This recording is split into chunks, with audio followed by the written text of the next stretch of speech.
Hello everyone, যে আর্টিকেলটা এই মুহূর্তে সবার কাছে চর্চার বিষয় হয়ে গেছে এবং সোশ্যাল মিডিয়া থেকে শুরু করে ন্যাশনাল মিডিয়া এবং ইন্টারন্যাশনাল মিডিয়া সবাই কিন্তু এই আর্টিকেলটা কভার করছে। যে পুরো বিষয়টা কি, পুরো বিষয়টা হচ্ছে ট্রাম্প মানে আমেরিকার যে বর্তমান প্রেসিডেন্ট ডোনাল্ড ট্রাম্প মনে হচ্ছে ভারতের ওপর একটা ইকোনমিক ওয়ার লাগিয়ে দিয়েছে। যুদ্ধ বলতে গেলে আমরা কি বুঝি? বোমা, অস্ত্র, হাতাহাতি লড়াই এগুলো বুঝি, কিন্তু ইকোনমিকের দিক থেকেও কিন্তু একটা বড় যুদ্ধ কিন্তু ডোনাল্ড ট্রাম্প ভারতের ওপর লাগিয়ে দিয়েছে। যে এমন কোনো অফিসিয়াল নিউজ কিন্তু এর ব্যাপারে আসেনি বা আর্টিকেল আসেনি, বাট যা সিচুয়েশন ডোনাল্ড ট্রাম্প করছে বা যেভাবে step by step Donald Trump খেলছে, তাতে দেখে মনে হচ্ছে যে ভারতের ওপর কিন্তু ইকোনমিক ওয়ার কিন্তু ডোনাল্ড ট্রাম্প চালিয়ে যাচ্ছে। তো এই আর্টিকেলটা আলোচনা করার আগে সবাইকে আমি রিকোয়েস্ট করব, প্লিজ চ্যানেলটাকে সাবস্ক্রাইব করে নিন, কারণ যদি আপনাদের সঠিক ইনফরমেশন দরকার এবং সেই সঠিক ইনফরমেশনের সাথে একদম প্রপার ওয়েতে অ্যানালাইসিস দরকার, তাহলে অতি অবশ্যই চ্যানেলটাকে সাবস্ক্রাইব করে নেবেন। দুঃখ হয় মাঝে মধ্যে, কারণ চ্যানেল প্রত্যেকটা ভিডিওতে আমাদের 1 লাখ 2 লাখ 5 লাখ 6 লাখ ভিউস আছে, বাট সাবস্ক্রাইব করেন না। আমি জানি না কেন, কারণ একটা মানুষ অনেকটা পরিশ্রম করে, এক একটা ভিডিওর পেছনে আমাদের 2 থেকে 3 ঘন্টা পরিশ্রম থাকে। তো এটুকু তো আশা করতেই পারি আপনাদের কাছ থেকে যে হ্যাঁ, চ্যানেলটাকে সাবস্ক্রাইব করে নেবেন। যাই হোক, আপনাদের মতামত, আপনাদের নিজস্ব সিদ্ধান্ত। তাই চলুন আমি আমার ডিউটি করে যাব, বাকিটা আপনাদের হাতে পুরো বিষয়টা। তো চলুন আজকে আর্টিকেলটা আমরা আলোচনা করে নিই। দেখুন, যে সিচুয়েশনে ট্রাম্প ভারতের ওপর অ্যাপ্লাই করছে, সেই সিচুয়েশন দেখে মনে হচ্ছে যে অর্থনৈতিকভাবে একটা যুদ্ধ কিন্তু ডোনাল্ড ট্রাম্প চালিয়ে দিচ্ছে। অফিসিয়াল কি কোনো নোটিফিকেশন এসছে? না, কোনো কিছু আসেনি, কোনো বিষয় আসেনি। কেন বলছি? কারণ ট্রাম্প স্টেপ বাই স্টেপ খেলছে। কখনো ভারতের ওপর 50% ট্যারিফেরটা 50% আবার একটা অন্যরকম গল্প আছে। প্রথমে আনলো ট্যারিফ, আনলো 25%, তারপর আবার কি করলো, ভারত যেহেতু রাশিয়ার কাছ থেকে তেল কিনছে তার উপর আনলো আরও 25%, টোটাল ভারতের ওপর 50% ট্যারিফ। দুদিন আগে ট্রাম্প কি করলো, H1B ভিসা, যেটা ভারতীয়রা যেত ওখানে কাজ করার জন্য। ভিসা মানে কি, এক দেশ থেকে আরেক দেশে যাওয়ার জন্য পারমিশন দরকার হয়। তো ভারতীয় যে সমস্ত ছেলে মেয়েরা ছিল যারা ইউএসএ যাচ্ছিল কাজ করার জন্য, সেইটা ইউএস একটা ভিসা দিত যার নাম হচ্ছে H1B ভিসা। সেই H1B ভিসা এবার কিন্তু বছরে 90 লক্ষ টাকা, হ্যাঁ 90,000 নয়, কিন্তু 90 লক্ষ টাকা ভারতীয়দের পেমেন্ট করতে হবে ফর 12 মান্থ, 12 মাসের জন্য, মানে 1 বছরের জন্য। তো এইটা একটা বিষয় ঘটেছে।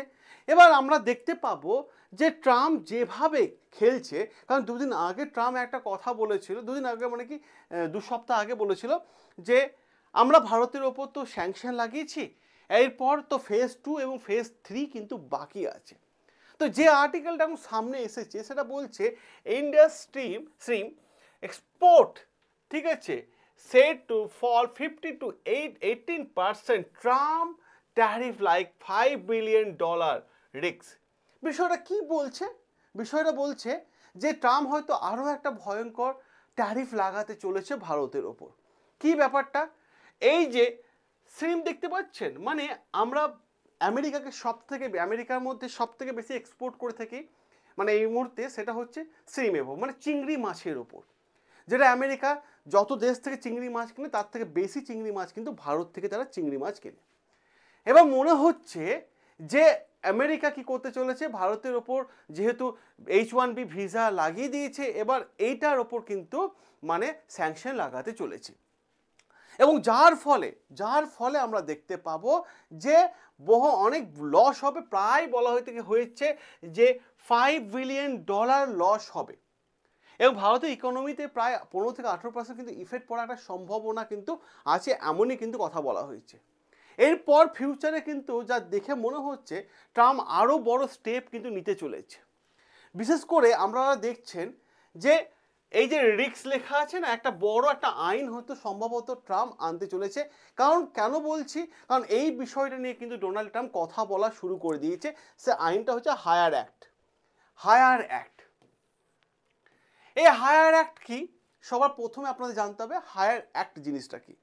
হায়ার অ্যাক্ট হচ্ছে আমেরিকার মধ্যে থাকা একটা আইন বা ল বলতে পারেন, বা একটা অ্যাক্ট। যেন ভারতের অনেক অ্যাক্ট আছে, আমেরিকার মধ্যে একটা অ্যাক্ট আছে, হায়ার অ্যাক্ট। এই অ্যাক্টের মাধ্যমে ডিসাইড করা হয়ে থাকে যে যদি কোনো ওয়ার্কার বিদেশ মানে ফরেনার ওয়ার্কার আমেরিকায় আসে, মানে বিদেশি, ধরুন ভারত থেকে কেউ কাজ করতে গেলে আমেরিকায়, ঠিক আছে, সেই অ্যাক্ট অনুসারে তার সেফটির কথা এবং সাথে সাথে সে কত ট্যাক্স পে করছে, কত ইনকাম করছে, নানান ধরনের তথ্য এই হায়ার অ্যাক্টকে দিতে হয়। তো এইটা হচ্ছে হায়ার অ্যাক্টের কাজ। তো যদি এই হায়ার অ্যাক্ট ভারতের ওপর অ্যাক্টিভ করে দেয়, তাহলে মনে হচ্ছে ভাই অনেক বড় লস হয়ে যাবে।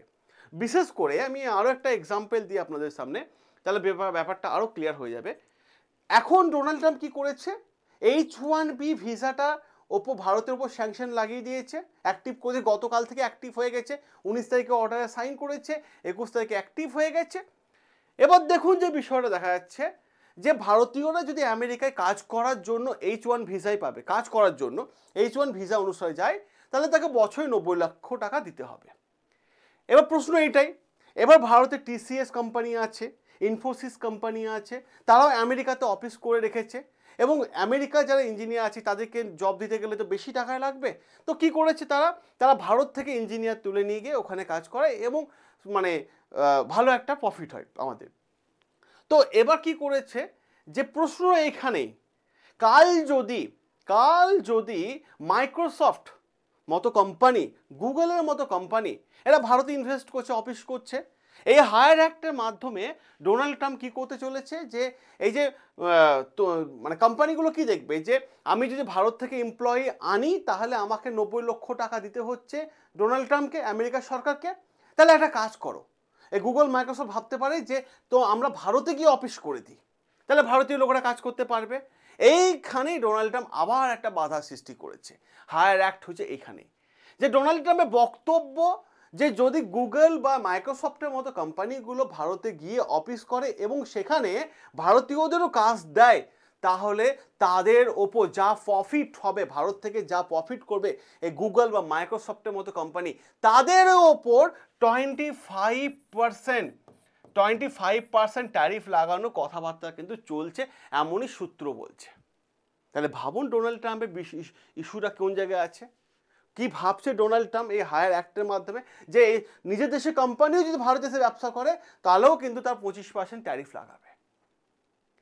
এবার প্রশ্ন হচ্ছে, যখন সাংবাদিক ভাইরা জিজ্ঞেস করেছে ডোনাল্ড ট্রাম্পকে যে আপনি H1B ভিসার ওপর আপনি 90 লক্ষ টাকা ডিমান্ড করছেন কেন, বলছে তার কারণটা হচ্ছে আমি ইউএসএ জবটাকে প্রোটেক্ট করতে পারবো, বাইরেকার ছেলেমেয়েরা এসে ইউএসএ জব করছে এবং ভারত মানে আমেরিকার ছেলেমেয়েরা চাকরি পাচ্ছে না, এটা একটা কারণ।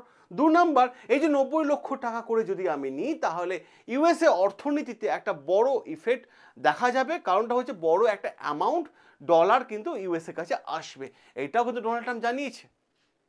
আসুন এরপর যে বিষয়টা হচ্ছে, আমাদের প্রাইম মিনিস্টার নরেন্দ্র মোদী কি বলেছে দেখুন, যেটার জন্য পুরো আর্টিকেলটা দেখুন, এখানে পুরো মানে নিউজে চলে এসেছে। কি বলছে, India biggest enemy is dependence.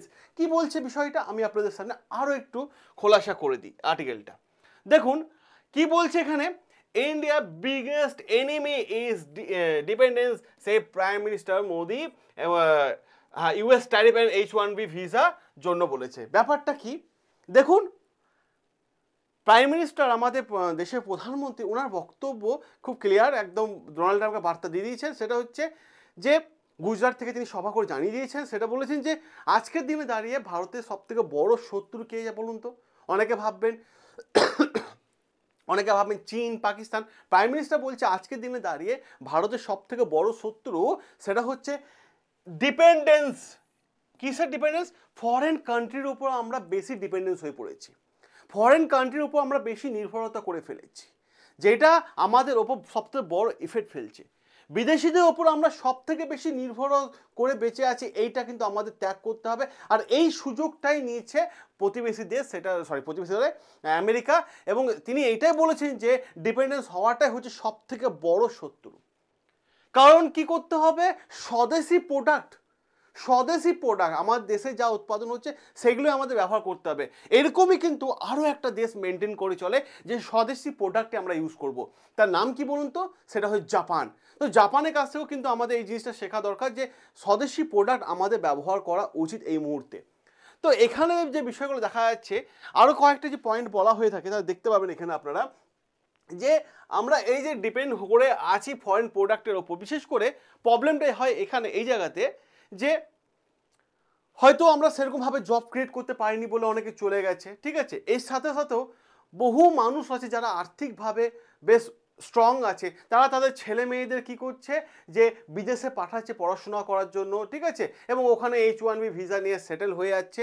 তো এই যে বিষয়গুলো আছে না, এই বিষয়গুলোই কিন্তু তুলে ধরা হয়েছে এই আর্টিকেলের মাধ্যমে। এবং সাথে সাথে ডোনাল্ড ট্রাম্পের তো কখন কি বলে তখন তো তিনি জানেন না, কখনো বলে ইন্ডিয়া আমার ভালো বন্ধু, হ্যাঁ প্রাইম মিনিস্টার ভালো বন্ধু, ইন্ডিয়ার সাথে আমাদের কোনো শত্রুতা নেই, মানে আর তখনই বলে ইন্ডিয়ার ডেড ইকোনমি, H1B ভিসার ওপর মানে 90 লক্ষ টাকা চাইছে, সাথে সাথে কি করছে ভারতের ওপর স্যাংশন লাগালো 25%, ট্যারিফ লাগালো 25%। ডোনাল্ড ট্রাম্পকে দেখে একটাই কথা মনে পড়ে যায়, শাহরুখ খানের একটা মুভি ছিল না, কভি খুশি কভি গম, এরকমই নিয়ে মনে পড়েছে, কখনো এইটা কখনো ওইটা বুঝতেই পারছি না। কারণ আমেরিকা যদি সব থেকে বেশি কম্পিটিটার মনে করে সেটা চায়নাতেও কিন্তু অতটা ট্যারিফ লাগায়নি যতটা ভারতের উপর ট্যারিফ লাগানো আছে।